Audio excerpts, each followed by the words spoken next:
Jeff. Yeah, Jim? Jeff. Yeah. Are you there? Yeah, but where are we?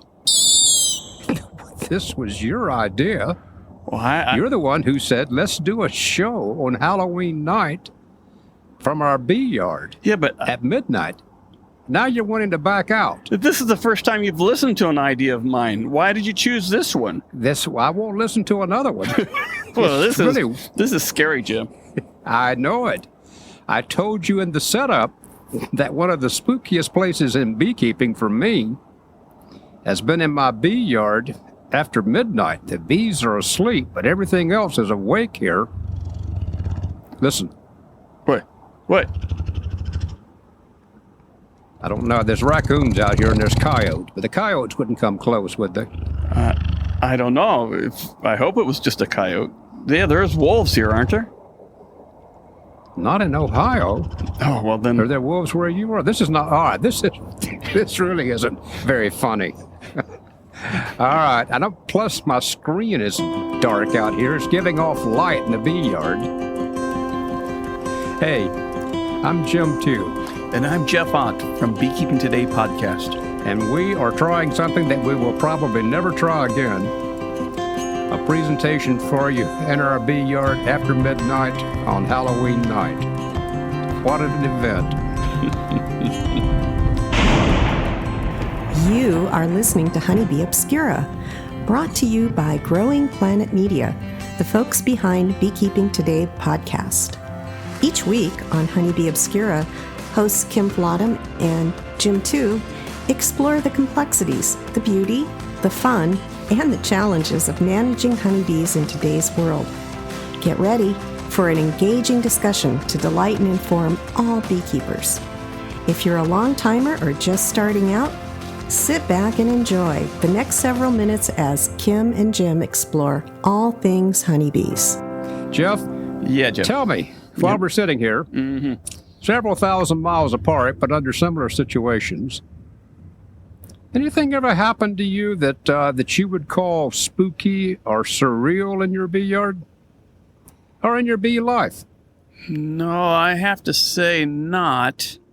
I mean, I've been scared of what I've found inside a colony once I've popped the lid. Or sometimes what I haven't found when I pop the lid, but no. What about yourself? I've had some instances that had never had any use. Did you hear that bird? I guess it's a bird. Can you hear that on your end? It was kind of screechy. All right, never mind. All right. Jeez. Never mind. All right, I've forgotten where I was. I do have several things. Yeah. A couple of things. I've never had a use for them in any presentation. And so since this is a unique situation, here goes one of them. All right. When I was working for Ohio State, we used an abandoned, steam cleaned swine facility. It was a long, low building, and above it was an attic, a loft. Oh, no. Where they would put bedding, and then they would open trapdoors and drop bedding down into the stalls below. Oh, geez. Well, it took us weeks to clean it, to steam clean it, but we got it cleaned. It always had a old pig barn ambience about it, though, in the odor area. And up top, no electricity up there. You had to have a flashlight when you got up there. It's where we stored a lot of our equipment. And you know what beekeeping equipment looks like. Oh, yeah. I mean, even in the bright light of day, you know what it looks like. So imagine that same old, unloved, never going to be used again, but too good to throw away equipment in the dark in that attic. I got all the way to the end of the building with flashlight, and you know how the light is. It's always on those spooky shows, where the light just lights up a small part of your life. And all the shadows come to life. Yes. And that's important because on the far end of the building, I was very near it now, was an odd shadow being thrown against the end wall. and I couldn't make out what it was. It looked like a huge cushion.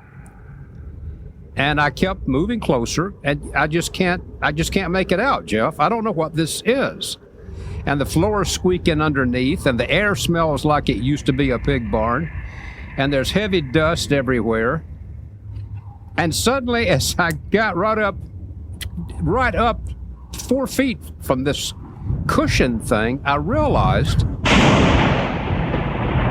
it was a fully grown raccoon looking at me straight on, and it had puffed itself up.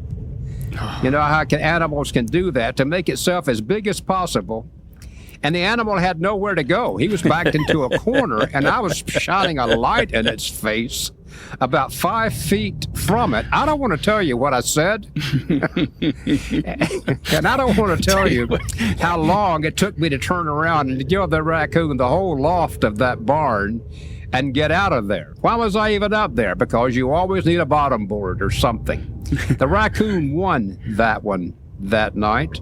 Oh, my gosh. And when I got back down to the lower level, I made the conscientious decision to do two things: get a better flashlight or never go up there ever again. It's kind of like that commercial where one character says to the other, you ever notice in horror films how the characters always make poor decisions? Why did you go up there in the first place in the dark with a single flashlight? You had to be there. I was just going to be gone 6 minutes. I was just going to give whatever it was. This happened 35, 40 years ago. I was going to be right back down. You were using a real nice flashlight? No, I had the classic flashlight. You're talking about why was I up there anyway? Why do people always have flashlights that are defective? That's right. Why do flashlights always need bumping? And that just kills me. Don't bump the light. That's just going to break the filament in those old flashlights. Stop banging the light around to make it work. So that swine facility was on the abandoned campus of what was at one time a large hospital. Actually, I want to be very careful here, Jeff, and I don't want to offend anybody. It was a mental hospital. And Ohio had long since changed its protocol and its treatment mechanisms, and that facility was just abandoned. And it had a farm that went with it and all these outbuildings. One of those long time ago facilities from the turn of the 1900s? Yep. And it was given over to Ohio State to use for storage and to till the land for teaching and growing crops and whatever. But there those old buildings were sitting everywhere. And yes, they looked just like you think they would. It was going to cost millions of dollars to tear them down, so just let them sit there. This is the second story. On the several thousand acre farm that went with that, of course, we had bees. And I need to put a spoiler alert out that this story really has no ending. You had to feel what I felt. Working alone. Why would I be working alone, Jeff? Well, let me give you a bee lecture. You can't find anybody to help you. You got no friends. Nobody wants to go out at midnight and work these bees. So I had no one out there. I was there alone, and I was doing something in preparation for moving bees to apple pollination, closing them down and strapping them up and being ready to go early the next morning. And I was working and whistling, and I theoretically had that same useless flashlight. If it wasn't that one, it was one just like it. So you got to point the light directly at the hive, directly at what you're doing. The bees want no part of this, so every chance they get, they're up against the light. You know the drill when you're working bees and being out there at night. And I was just getting things done. As an aside, you need a smoker that has fluorescent paint on it, because if you lay it down, then you've got to shine that little flash of light directly on the smoker to find it again. And heaven forbid that you lay down your hive tool. I mean, the hive tool is just gone. I mean, you probably won't even find it the next day. That's my situation. I was out there late at night, very late at night, getting these colonies ready to go, trying to keep up with hive tools and smokers, and then Let's take a break while I get ready. Hey, podcast listeners, here's what we've been waiting for all year long. It's time to harvest and extract the honey. When you're ready to bottle and sell your crop, head over to betterbee.com. There you can shop for custom honey labels and glass or plastic honey containers. As your partners in better beekeeping, Better Bee does all the work of figuring out the weight each honey container will hold, not just the standard water weight or volume measure. So you can choose from the classics or go bold and different with a great selection of uniquely designed bottles. Check out our 50-plus container options and order with confidence at betterbee.com. And then a feeling came over me. Oh, no. I am not making this up. Okay. And I'm not normally I'm not a brave guy, but I'm not a skittish guy either. I just had this bizarre sense that I wasn't alone at the edge of that forest bordering on that apple orchard. And so you keep working, like you're whistling when you're walking past a cemetery. Yeah. I kept working, and that nagging feeling kept growing, and I had 15, 20 more colonies to get ready. I took that light, and you shone it along the tree line. Well, that just makes everything worse, Jeff. Don't ever do that. If you're spooked a little bit already, don't be shining that light off axis. It is not going to help. It put the weak beam out there and just made everything look sinister. I mean, how can an apple tree a few yards away look like some kind of demo? Well, it does. You stand there at midnight with the feeling that something's watching you, and you shine a light on that apple tree, and it takes on a whole different persona. I tried to keep working, and I'm going to really feel like a weak guy here, but at some point I just broke. I thought, I'm not doing this anymore. I'm not doing this anymore. And I left the scene. I left the smoker. I had kept my hive tool. And this is what was funny. The dew had fallen. And when I got in my truck, it's just a two-wheel drive, it began to slip on the grass, and it wouldn't get out of there. So then I'm in my truck. I'm trying to run away from something unknown in the dark. And my rear tires are slipping on the dew-covered grass. You rock it back and forth. We all know how to do it. I got the truck to move, and I left everything. I left the colony open. Open? I don't want to admit this, but I think the smoker was going. It'd probably gone out. I don't want to say I left the lighted smoker there. Dew had fallen anyway. There wasn't a fire hazard, and I'm gone. I spooked myself. And the next day I went out fully expecting to find blood and guts and dead whatever, and it was nothing. There was never anything. I just got it in my mind that I'm on the campus of that abandoned facility, and all the old stories about those kind of facilities must have haunted me.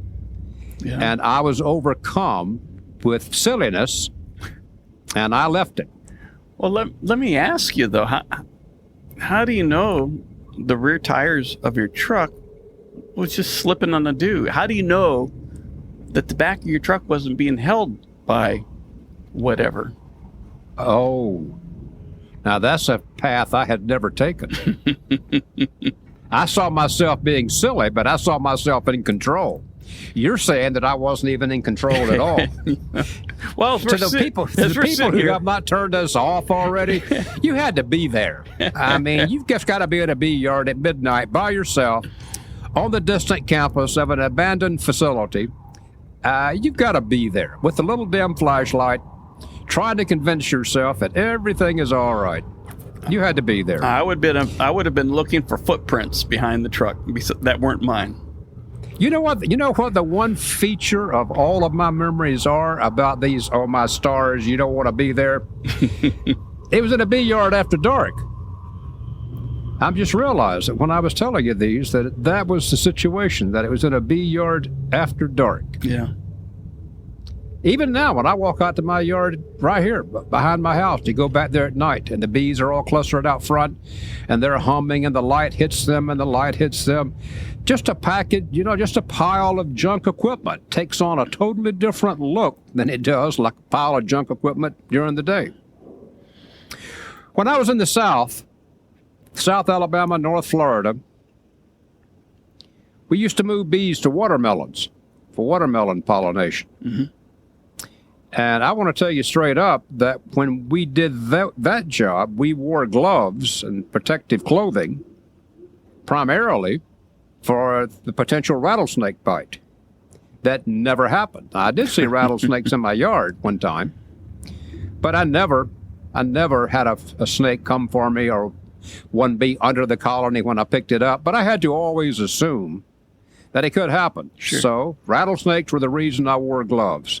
The second reason I wore gloves was because of the extraordinary population of black widow spiders that was there. Every beehive underneath the cement blocks they were on had a black widow spider or two, which is a fitting animal for my Halloween story motif here. So the third reason you wore gloves was to protect yourself from bee stings. Yeah. I always thought that was comical, that I wasn't wearing gloves to protect myself from bee stings. I was worried about snake and spider bites. So that was the attitude, that was the atmosphere, that was the air in those southern yards all that long ago. And this is not my story, but it's my brother's story, and I will shamelessly tell it. And if anybody knows my middle brother, I guess I won't give his name, then you accost him and tell him that his truth is known. He had a friend helping him move these bees to watermelons. That part is exactly correct. And it was a big flatbed truck, and it was too high. And if beekeepers have ever done it, you know the drill. You pick up 2 deeps in a super. It's a big colony because watermelon producers want big, fine bee colonies. They don't want these small colonies sitting around. Mm-hmm. So you'd pick up those 2 deeps and probably a super, strapped up, and you head for that truck, and you heave it up. And you would always be low about 3 to 4 inches. And then to pick up the extra 3 to 4 inches, you had to reach inside your soul and take about 30 to 40 seconds off the top end of your life and use strength you really didn't have to get that hive up on the truck. It was that high. It was that much work. But at the time, my brother was a youngish man. He had a youngish friend helping him.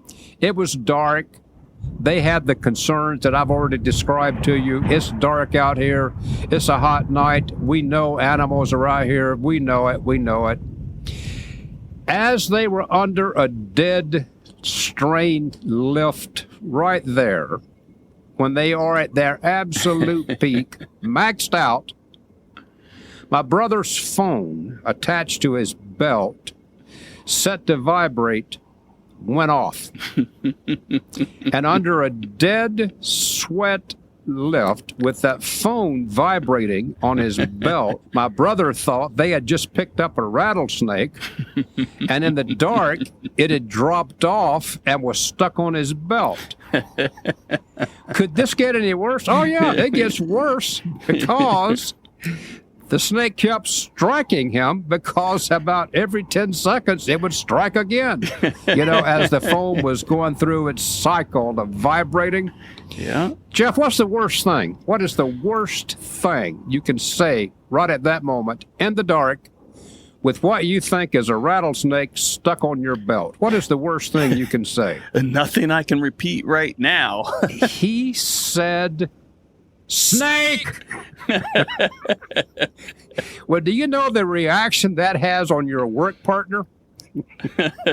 That guy was gone. That colony crashed to the ground, broke all to pieces, flashlights everywhere. My brother thinking he had a snake stuck on his belt. It was a chaotic scene. Later in life, he became a minister. And I know what I would say if I thought I had a snake stuck on my belt. What did you say? He told me he couldn't repeat it. That was in the early years of his career, and he was still new at being a minister. He was okay. Jeff, the whole thing All of these memories, they're all kind of goofy. None of them are truly serious, but it is a different world. Your bee yard is a completely different world at 2:30 in the morning. Yeah. From anything you've ever seen. And you're probably not out there very often unless you're doing pollination work and getting bees ready to go, or bringing bees back from pollination, or moving a yard, or whatever. It is a side of the bee yard that you never see. Yeah. And here on Halloween, it just seemed like a decent time to use these stories that never have a chance to be used otherwise and never serve any purpose. We could call this episode Life in the Dark Yard. On Halloween. On Halloween. Well, Jim, I really appreciate you inviting me to the show this week, sitting out here in the dark in the Honey Bee Obscura bee yard. It's a scary place. It's only scary if you let yourself be scared. So you have to be in the mood for it. It is. It's a weird place. We're not going to do this again. Probably not even next Halloween, but I didn't mind doing it this time. I had a good time. But I am going in and go to bed now. I'm done with this, and I'll lie there thinking about my poor bees back there in that spooky yard. Yeah, and I'm going to go back and just double check myself next time you call me and ask me if I want to meet you in the bee yard at night. You started it. Hey, listeners, I want you to know he started it. I just agreed to do it, and I set it up. Anyway, good time, Jeff. Let me bump my flashlight and get it back on, and I'll find my way to the house now. Thanks a lot. Good night. Happy Halloween, Jim. Good night. Good night.